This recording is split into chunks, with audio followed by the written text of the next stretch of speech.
That's somebody who looks just like you.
Welcome to Truro, everyone here, especially all the people who've marched from Hendra.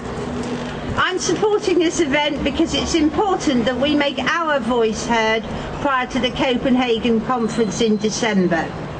Truro City Council has pledged its support for the Cornish Declaration, and we hope that we can reduce our carbon footprint by 10% in 2010, and I call upon all individuals, families and businesses to try to do the same.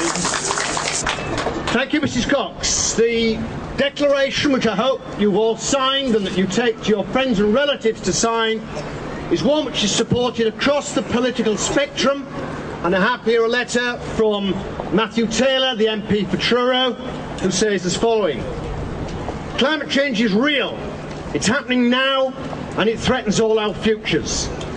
The clock is ticking. Copenhagen needs to mark a decisive shift from concern to action, warm words to hard realities.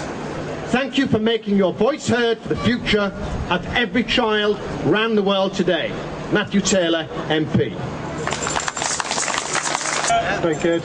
I'm very pleased to say that Cornwall Council has supported this event, and as has been said, this is support from the whole of the council. It's not a party political issue. I think it's an extremely important issue for the future of Cornwall, and what we're doing here today is very encouraging.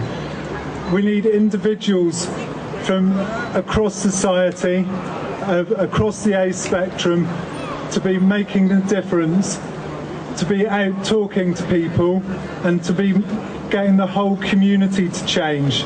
If we're going to make a real impact, then we will do that as individuals. From the council's perspective, we will be taking a lead on climate change, and my pledge to you today is that Cornwall will be the leading region within the UK for taking action on climate change. So please keep up your good work, keep battling, and Cornwall Council will keep battling on your behalf as well. Thank you. Thank you, Councillor German. And now could I ask Charmian Lark, a leading campaigner for the green renewable energy that Cornwall so desperately needs, to say a few words. Climate change is real. It's real, it's happening now, and it has real impacts. For those of you who haven't seen it yet, have a look at the impact on Truro in the future, if we carry on as we are now. Where we are now will be well under the water, as will the cathedral and all the other important buildings in Truro. Just make things last longer. Buy things that will last a long time. So cut your direct emissions by cutting your direct energy use. Don't buy stuff you don't need, and buy local food, which is very good for our local economy as well as good for the planet. So there's a range of things to do, and I hope everyone will get busy on A, lobbying, and B, action. Thank you.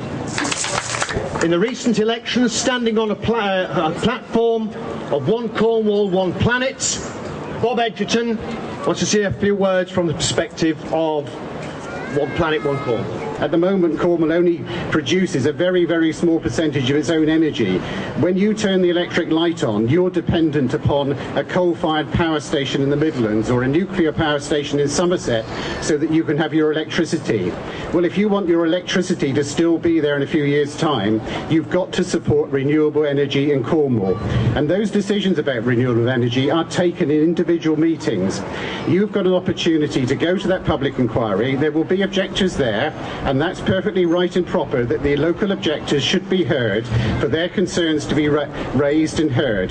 But if they are the only people being heard, the inspector will get the impression that the majority are against it, whereas in fact I believe that the majority are in favour of wind power. Dean Philip Lambert of Truro Cathedral, who has probably done more than any other single person to organise today's event. Philip Lambert. The first thing I want to say, I'm not the Dean, because I don't want to go back and face him and he says, what do you say? I'm a canon. But that was just one thing. It was great to be able to work with so many different people over all this time across the community, because I think all of us had a vision that together, no matter what the background was, religious, non-religious, community, local authority, whatever it was, together we could take control of things. Because I don't know about you, but I'm fed up with having people tell me that we're victims of this, that and the other. Because I believe we have choices to make, we believe that, and we believe that we can affect change. Let's go out and try and make Cornwall the green, renewable peninsula that it deserves to be. Thank you, everyone.